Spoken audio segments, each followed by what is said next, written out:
All right, you guys have at it. To Brock yesterday, and he mentioned getting some more images done yesterday afternoon. Any clarity coming out of that as far as what kind of surgery he's going to have, how long he'll be out? Yeah, I think he's continuing to, get some different opinions, talk to different people, which I think is smart in an instance like this. There's a lot of smart people out there. You want to make sure you're thorough. He's continuing to go through that process. I think, the positive bit of news is that it seems to be consistent that the right approach is that one that, it takes about that 6-month mark. Now, everybody will also say you never know until you get in there. Every surgeon will tell you that on every surgery. You always like getting in to see exactly. The MRI tells you a lot of the picture. So they're continuing to work through that process, but we seem encouraged by the prognosis that's kind of where it's at. The 6-month one, you mean the internal brace one? Correct. If it is 6 months, that means that he'd probably be back in time for training camp.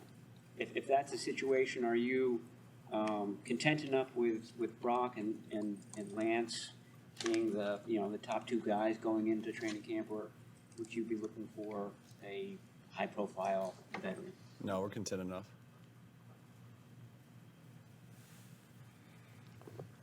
Are there comps on quarterbacks who have come back from this kind of surgery about how long it takes before they get fine motor skills back on making different passes? Yeah. With pitchers, it's curve. They talk about curveball control and stuff like that. Yeah. I don't know what the comp is. That was the coolest thing for me to hear about, that once 3 months is over, they start the rehab of just building the arm back slowly, and by 6 months, it's built back.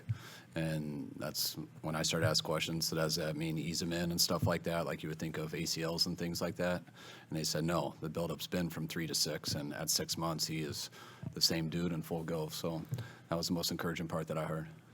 Trey said that he expects to be medically cleared in the next 3 to 4 weeks. So is that what you're expecting, that he'll be full go come OTAs, or will you be easing him in? It sounds like he'll be pretty close around phase 1, phase 2. OTAs is the third phase, which I think that's 5 weeks after phase 1. So we'll see in phase 1. They're saying right around that time. So hopefully we'll be able to ease them in with drill work and things like that. And then by OTAs, he'll be able to go. What's your mind right now as far as how you're going to approach the quarterback situation this offseason with Brock in his rehab and where Trey is? How do you expect to handle this leading into training camp? I don't think there's much to handle. One guy can't go, and the other guy should be ready for OTAs. So OTAs haven't been that consistent over the last 3-4 years since COVID. They keep being a little bit more different each year, so it's not as big of a deal as it used to be, but it sounds like we'll at least have one guy for it. Will Brock be the starter in training camp if he's healthy, or will there be a competition between him and Trey? Things I haven't even thought about at all. So right now we're just working on coaches, and I think that stuff will play itself out by training camp. I know this is hypothetical, but when you say you're content, those two guys, does that mean you would not be looking at signing a starter-level veteran at all, or? I know we have 2 starters on our team right now that I believe we can win with. So when you have that situation, you're not that eager to go looking around. These are 2 guys who are coming off of injuries, and one of them has been hurt previously. Isn't that a little bit of a risk when you have just gone through 4 quarterbacks? It always is. But, first time, when a quarterback gets his arm bent backwards and stuff, I think anybody gets hurt from that. It's unfortunate when quarterbacks get hurt, but you try to have 3. Sometimes you bring 4 into camp, but I don't think we're going to start having 5 or anything like that. So Brock did a pretty good job being durable all year, and they got his elbow in an unfortunate situation, which I think has happened to a number of quarterbacks. Going back to, I don't know exactly, but even you look at Breeze, I don't know if that was shoulder or elbow that he did on the last play of the year. There's lots of situations like that, and you look at the recovery timeline, and the good thing, Stafford, I don't know if that was from an impact thing or if that just built up over time, but I know he went through some of that stuff last offseason that affected him a little bit into this year. But the good thing about Brock is that wasn't an issue. It was a freak accident that I think everyone saw what happened. And when you talk to the doctors, it takes 3 months to really get back to repairing it and building it up the right way. And in 6 months, he'll be the same guy. Is there a scenario in which you guys could see Jimmy being back, and if so, what would that look like? No, I don't see any scenario of that. Yeah, no, I gotcha. Mentioned possibility of bringing back the third quarterback rule as the roster spot. I mean, they bring third quarterback. Is that something you, after what you guys went through Sunday, something you guys would be in favor of, or would it be helpful? How do you- Yeah, I'd definitely be in favor of it. We were scared to death when that rule ended, whatever many years ago that was. But you kind of forget about it since you just don't see anyone have to go through it. But then you get reminded of how quickly a football game's over once that happens. So I think that would be a very smart thing to have. I think it'd be good for football. You're always trying to develop these guys, but you're always weighing that, carrying 3 as opposed to the roster value of being able to host a full complement of position players at different positions. So I think if the league just kind of gave you an out there, everybody would be forced to do it. You got more people in camps improving. I think it'd be good for football. We'll obviously add another or 2 quarterback. What's the profile of the kind of quarterback, whether veteran or draft or rookie undrafted? What's the profile of the guy that you want to come in here along with Trey and Brock? The best available that can fit into the structure of our team and the salary cap and all that. But the best one available. What were your guys' reactions when you saw that Tom Brady announced that he wasn't going to play any further for any other team? Yeah, I just think respect, appreciation to one of the greatest players to ever play this game. And, I'm always humbled by the fact that, we work for an organization that I think touts some guys who fit into that category with Ronnie and Steve, Steve, Joe, Jerry, obviously, that are in that conversation as well. But that's rarefied air. And, I got to compete against him as a player. I got to broadcast games as a broadcaster. And now to see that he's still going, it just blows my mind what he's done. It's unparalleled, and I think he's one of the greats ever to do it. So respect and appreciation and admiration for an unbelievable career. John, will you return to be the general manager in 2023? I think so. You good, Kyle? No, I plan on being here. I really do, and I'm committed to doing this, and I'm having a great time doing it, and committed to finding a way to get a little bit better. I'm real proud of what we were able to do this year. That's hard to say because our expectations and our standards were to win the whole thing. But I do think in life you have to be able to acknowledge that even when the end result isn't what you wanted, that some special things happen. I'm proud of the team we built. Can't say enough about the job Kyle and his coaching staff did. I've got a lot of respect for our players, the way they handle themselves. And it's hard to win a game in this league, let alone 12 straight. And unfortunately, on the last game, it just wasn't in the cards. And I think that will always be there, that this feeling. And first of all, let me just say it, all due respect to Philly, they're a fantastic football team, a really well-built team, and they came out and competed hard. But I'd love to be able to, take them on, with that same team we had, and be able to do it with a full complement and some other things. But that wasn't in the cards on that day, but I'll still look back on this season with fond memories. Now our challenge, and this is all fresh, we're doing closeout meetings, as Kyle said, dealing with coaches. I'm upstairs with the position coaches doing what we call our mind meetings, where it's an exit interview where we take a holistic look at all our players. And so this is still very fresh. But our job now is to find a way to get better. And there's challenges to that, but that's what we'll do. I'm committed to, and our ownership's committed, and Kyle and I are committed, finding a way to get better, and that's exactly what we plan on doing. It's just hard to conceptualize that because you're still stuck in this season. And, in due time, we'll move forward.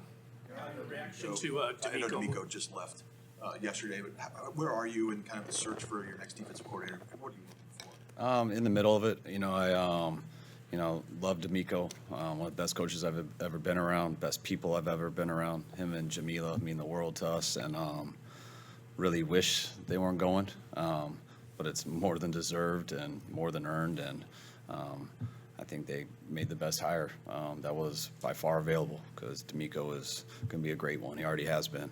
I love our defensive staff. I love our defense. Trying to get something where we don't have to turn much over. I would love to keep our same staff, so I'm going to talk to some guys on our staff. I'm going to talk to some guys outside of our staff, and hopefully whichever way we decide to go, whether we bring in a new guy or not, that it's someone who can work with who we have and what we've accomplished here, because I love the scheme that we run, and I feel the foundation we have on the D-line, at linebacker, at corner, at safety. I think our players fit very well in it too. So hoping to find someone who fits with us personality-wise and scheme-wise. Will D'Amico take any assistant coaches with him? Why did you resist? Too early to know. I mean, I know he loves our staff, and he knows I'm working through that too right now. So D'Amico and I will be probably talking a lot here over the next 2 weeks and just trying to do what's best for the 49ers. I know he's trying to do what's best for Houston, and we're both going to try to do what's best for all the families involved too, with our number one job being to do for the organizations. Do you take players' opinions into consideration when looking for D'Amico's replacement? Yeah, you always, I mean, any player who's got a strong opinion, who wants to reach out and tell me something, I would more than welcome it and appreciate it. Which coaches have you given permission to seek employment elsewhere, or, for coordinator spots? None. Oh yeah, Bobby. I mean, when I say none, it's more. A lot of these instances too, at that position, it's a notification. It's not a request for permission. It's a notification. If someone gives you a notification for a promotion, especially to for that coordinator level, it's not up to us. So Bobby and Anthony Lynn. Yeah, Bobby and Anthony. Yeah, they were requested yesterday. I know it's still very fresh, but have you had a chance at all just kind of to reflect on the season, everything you guys went through and where you ended up? Yeah, a little bit. I'm so proud of our year and proud of the guys, and I think, we've been close a few times here, but, this was definitely the one that felt the best. I thought some of the things we overcame early, how we persevered, was, going 98 straight days without a loss was a different feeling that I hadn't been a part of, and didn't totally feel like that till we lost, and someone told me that, and I was like, yeah, that makes it hurt a little bit worse. But it was, I just loved how focused our guys were. Our guys never, ever, any day just checked out. And that's really tough in this league. And the physical strain, obviously, but the mental strain of just to mentally be up for something, to focus every single day, to get a plan in, to focus for 3.5 quarters and how to win a game, and to do it a bunch of different ways. And that's why I felt like we did it week in and week out, and that's why I had such respect for our players, everyone in the building that could do that and handle that pressure, because that wears on people. It's a little bit too long, and that's why I'm so proud of, the record that we had, where not one team who played us won the next week. I mean, for the league to go 0-16 after playing us, I feel like people got up to play us with that focus because they knew they better, but it was really hard for them to do that 2 weeks in a row. And for our players and the staff, those just to demand a lot out of those guys, and those guys to do it for us every single week. Just guy had so much love for them. And I think that was the hardest part about the game, because when we've lost before, and all of those are bad. There's not one where I'm like, that's not the worst thing. They all take time. But it was just a little bit of a different feeling, because our guys from Sunday night in the locker room versus Dallas, to Monday when I talked to them, to Wednesday's practice, to Friday, to Saturday, everyone was so ready for that moment. And again, not to take anything away from Philly, I didn't feel like they got the chance to totally compete. And that was kind of just hard to stomach, and it was cool to keep watching them fight. I don't think it hit them to the end, really what was going on, because those guys were just going like they had all year. But I think that was kind of the hardest thing, and it's been the hardest thing. But hey, it's life. That's what we sign up for in this sport, and you got to grieve that a little bit because of all the stuff you put into it. But the thing that helps me the most is I know how we're going to be next year. I know how I'm going to be personally, like I am every year.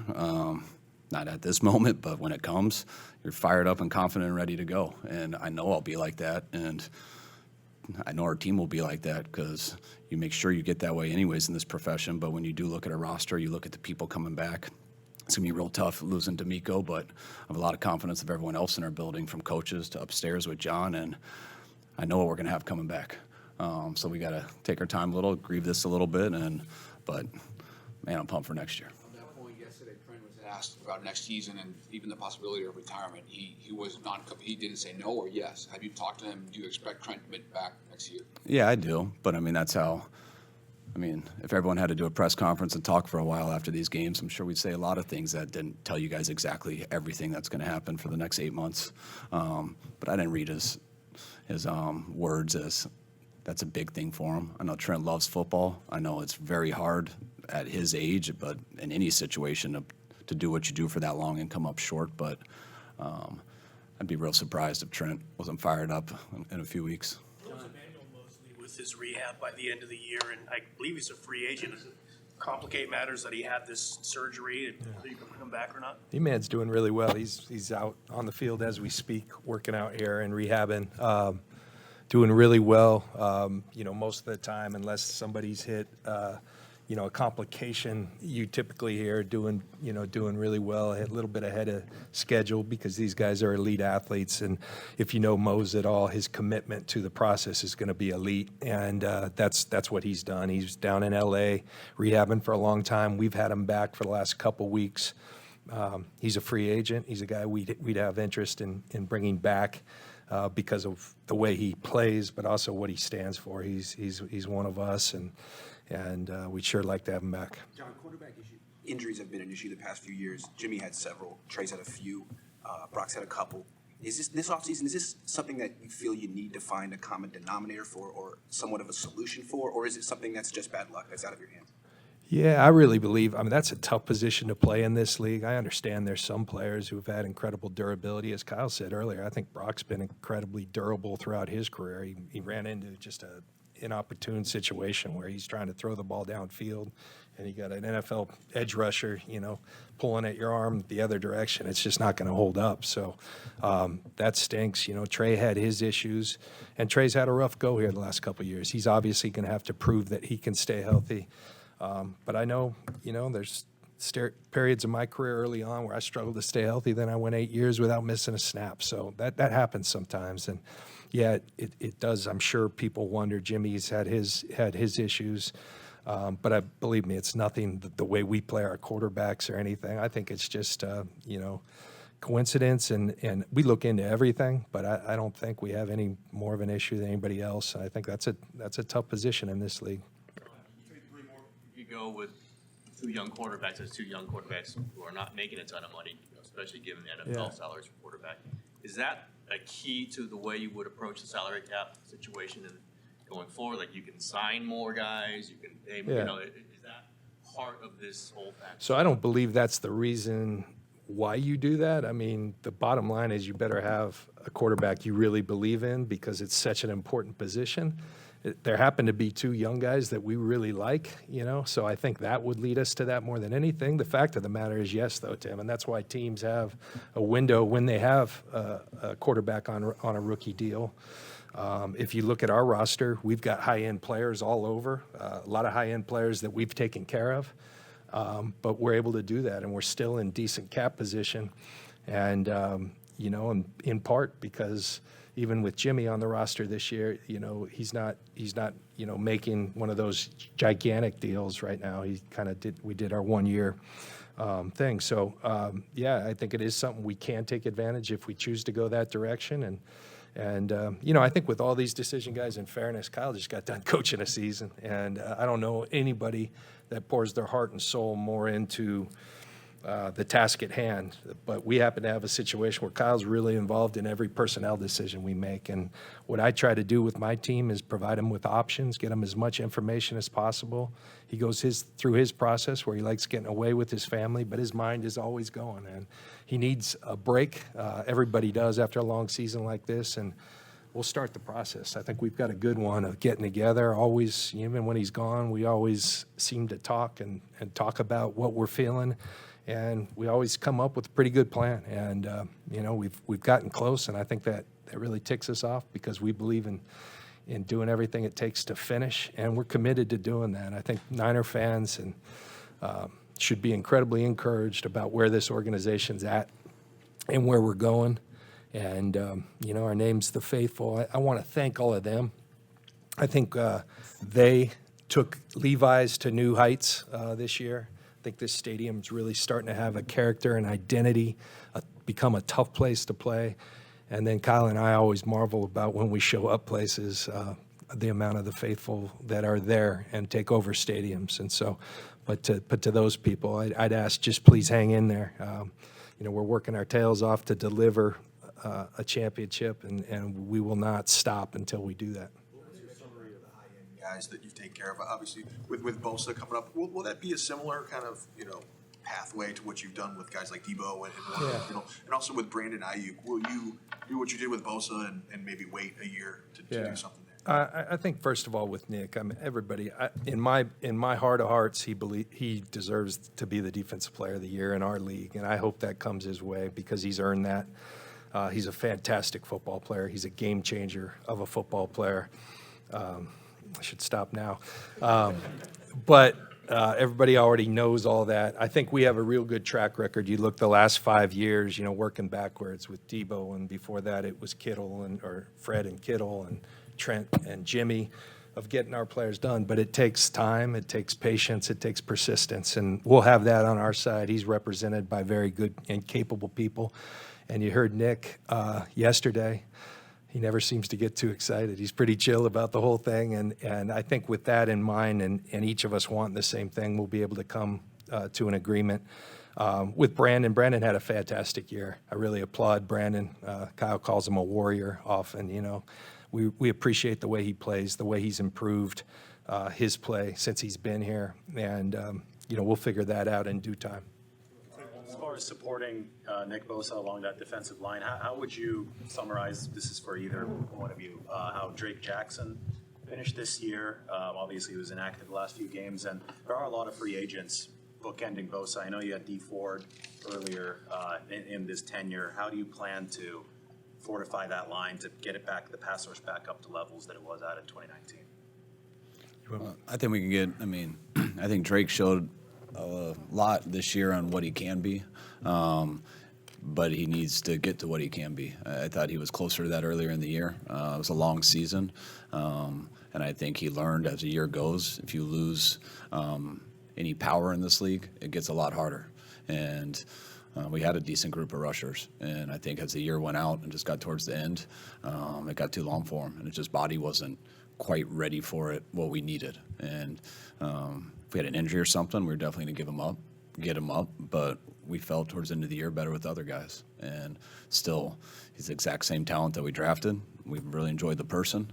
But like I said to a lot of our guys in our meeting yesterday, that people don't get what anyone means by how long an NFL season is. And all the college players here are coming in. Is this what I hear? Is this what I hear? When's the rookie wall? And it's the same stuff for veterans who haven't had to mentally strain the pressure of what you're trying to do when you're trying to do something more than just play your games and get to the playoffs. And I think our whole team felt that this year, and so everyone's exhausted. And that's what I want people to know going away. I'm going to get away because I need to recover, but everything in these next 6 months is dedicated to how I can make it through that.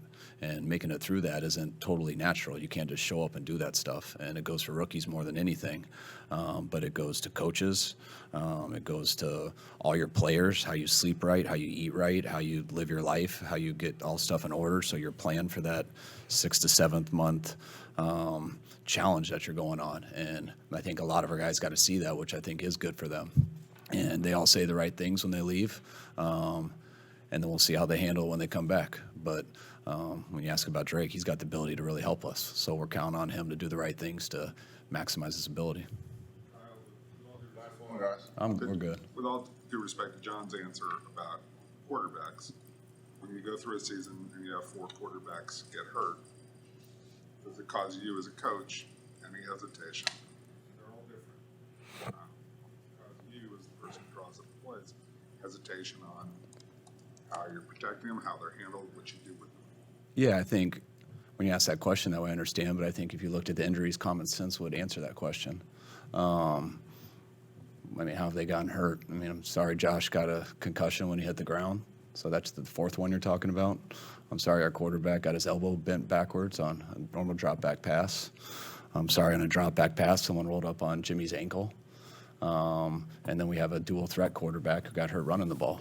So to throw all those four in that category, no quarterbacks got hurt when we had to hand it off the whole second half. So we can look into that. Appreciate it. All right, guys, thanks. Thank you.